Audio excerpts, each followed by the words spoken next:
सास का घूंघट पार्ट 3।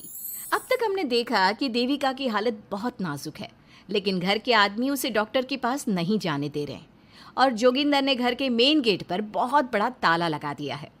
लेकिन देविका की सास विमला पहली बार घूंघट उठाकर समाज के बनाए नियम का उल्लंघन करती है और देविका की जान बचाने की कोशिश में जुट जाती है। मैं भी देखती हूँ मेरी बहू को डॉक्टर के पास जाने से कौन रोकता है। देखो सचिन के बापू, दरवाजे की चाबी दे दो मुझे। तुम्हारा दिमाग ठिकाने पर है? पहले सर पर पल्लू रखो और अंदर जाओ। आज तक मैंने आपका हर गलत फैसला सर झुकाकर स्वीकार कर लिया, लेकिन आज मैं आपकी एक बात नहीं सुनूंगी। मुझे मेरी बहू की किसी भी कीमत पर जान बचानी है। मुझे चाबी दे दीजिए। पिताजी, माँ ठीक बोल रही है, चाबी दे दीजिए ना, नहीं तो देविका नहीं बचेगी। देविका मरती है तो मर जाए, लेकिन यह दरवाज़ा नहीं खुलेगा। तुम सारी औरतों को इस देविका नाम की बीमारी ने पागल कर दिया है और इस बीमारी का अच्छी तरह से इलाज करना आता है मुझे। वीना बेटी, सुजाता बहू, जाओ अंदर से देविका को लेकर आओ।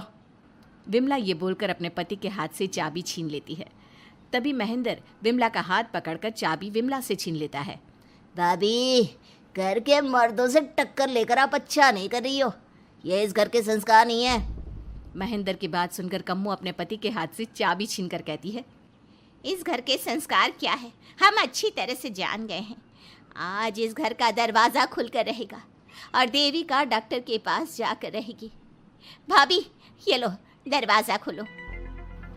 विमला ताला खोल देती है। तभी वीना और सुजाता देविका को लेकर आ जाती हैं। घर की सारी औरतें देविका को लेकर घर से जा रही होती है कि तभी सुजाता का पति मोहन उससे कहता है, सुजाता, तुम देविका को लेकर इस घर से निकल तो रही हो, लेकिन याद रखना, अगर तुमने एक कदम भी बाहर निकाला तो वापस इस घर में मत आना। मैं देविका के साथ अस्पताल भी जाऊंगी और वापस इस घर में भी आऊंगी। देखती हूँ कौन रोकता है मुझे। देखता हूँ कैसे इस घर के अंदर कदम रखती हो और कौन तुम्हारी मदद करता है। कानून मेरी मदद करेगा और कारट के दरवाजे हर नागरिक के लिए खुले हैं।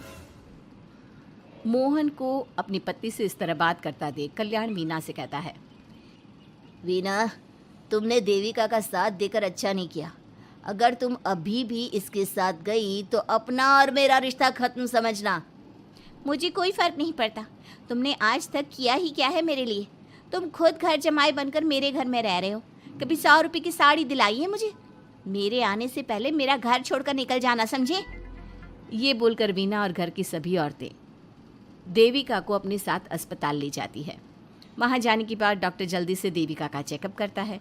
चेकअप करने के बाद वो गुस्से से कहता है, ये क्या किया है तुमने? क्या हुआ डॉक्टर साहब? आपकी बहू की इतनी ज़्यादा हालत ख़राब है और उन्हें चोट भी लगी है, फिर भी आपने उन्हें हॉस्पिटल लाने में इतना लेट कर दिया। आपको 3 दिन पहले ही इन्हें हॉस्पिटल में एडमिट करवाना चाहिए था। हमसे गलती हो गई डॉक्टर साहब, लेकिन आप जल्दी कुछ करिए। हमारी बहू और उसके बच्चे को बचा लीजिए। देखिए, अभी कुछ भी कह पाना मुश्किल है। हम माँ और बच्चे में से किसी एक को ही बचा सकते हैं। आप सोच लो किसे बचाना है। डॉक्टर साहब, आप देविका को बचाइए, उससे कुछ नहीं होना चाहिए। देखिए, हमें देविका का ऑपरेशन करना पड़ेगा। आप इनके पति को बुलाइए, हमें कुछ पेपर पर साइन करवाने हैं। डॉक्टर की बात सुनकर सभी औरतें सोच में पड़ जाती हैं। तभी वीना कहती है, डॉक्टर साहब, इनके पति नहीं आ सकते। ये इनकी सास है विमला देवी, आप इनसे साइन करवा लीजिए। लेकिन पेशेंट की हालत इतनी नाजुक है, इनके पति है कहाँ? वो अपने आदमी होने का धर्म निभा रहा है। पति धर्म के बारे में उसे कुछ नहीं पता। डॉक्टर साहब, वो नहीं आएगा। क्या क्या करना है आप मुझे बताइए। थोड़ी देर बाद डॉक्टर देविका का ऑपरेशन शुरू कर देते हैं। जब वो ऑपरेशन थिएटर से बाहर आते हैं तो कहते हैं, आप लोगों की किस्मत अच्छी है, देविका भी सुरक्षित है और उसका बच्चा भी। डॉक्टर, बेटा हुआ है या बेटी? बेटा हुआ है। सब लोग बहुत खुश होते हैं। कुछ दिन तक देविका उसी हॉस्पिटल में रहती है और उसके ससुराल की औरतों ने उसका बहुत ध्यान भी रखा। अब देविका कुछ हद तक ठीक हो गई। डॉक्टर ने देविका को घर जाने की इजाज़त दे दी, लेकिन सभी सोच में पड़ गए। हम भाभी को घर ले तो जाएं, लेकिन माँ, आपको घर का माहौल पता है ना। देविका भाभी अभी पूरी तरह से ठीक नहीं हुई। भाभी वहाँ आराम नहीं कर पाएंगी और पता नहीं घर के सारे आदमी हमारे साथ क्या करेंगे। माँ, क्या हम डॉक्टर से बात करके देविका को थोड़े दिन और यहाँ नहीं रख सकते? जब वो पूरी तरह से ठीक हो जाएगी तो उसे यहाँ से ले जाएंगे।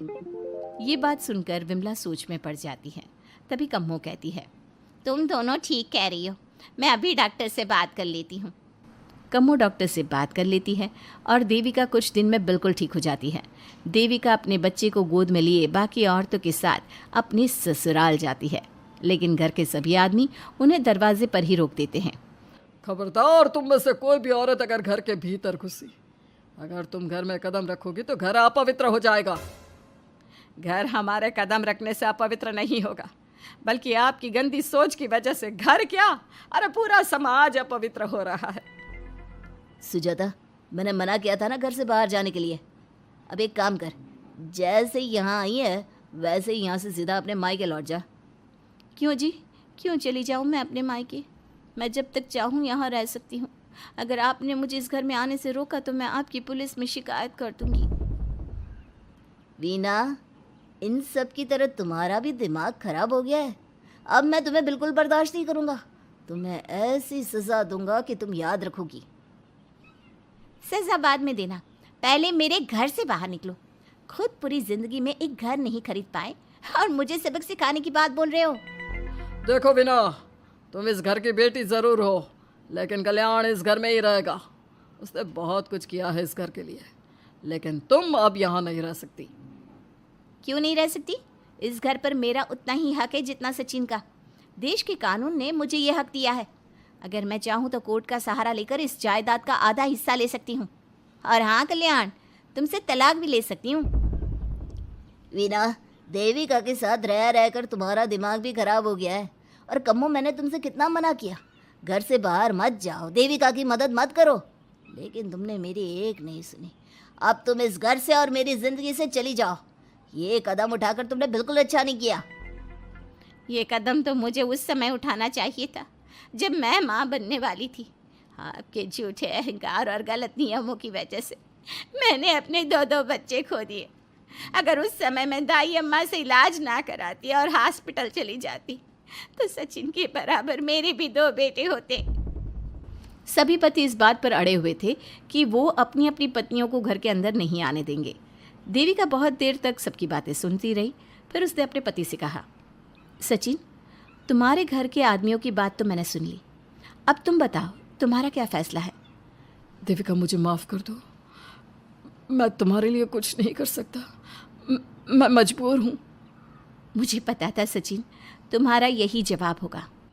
मुझे अपने आप पर हैरानी है कि मैंने बिना रीढ़ की हड्डी वाले आदमी से प्यार ही क्यों किया, शादी क्यों की। अब मैं आप सबसे बस आखिरी बार पूछ रही हूँ, तुम हमें अंदर आने दे रहे हो या नहीं, या मैं पुलिस को फ़ोन करूँ? देविका, आज तक हमारे गांव में पुलिस ने कभी कदम नहीं रखा और तू हमारे घर के दरवाजे पर पुलिस को लेकर आएगी? तेरी हिम्मत कैसे हुई ये बात करने की? आज तक इन औरतों ने घर से बाहर कदम नहीं निकाला था और 2-4 दिन में तूने इन सबको इनके अधिकार भी याद करा दिए। अब तो तुम बिल्कुल इस घर में नहीं आ सकते। घर की औरतें घर के बाहर खड़ी थी और घर के आदमी घर के दरवाजे पर। उनकी लड़ाई देखकर पूरा गांव इकट्ठा हो गया। देविका को अस्पताल पहुंचाकर घर की औरतों ने काम तो अच्छा किया। इस काम से देविका और उसके बच्चे की जान भी बच गई, लेकिन इनकी जान बचाने की कीमत घर की औरतों को कैसे चुकानी होगी, इसके लिए आपको आने वाला एपिसोड देखना होगा।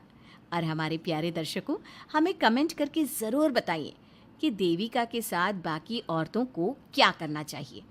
क्या उन्हें घर के अंदर जाने के लिए संघर्ष करना चाहिए या फिर वो घर छोड़कर चले जाना चाहिए?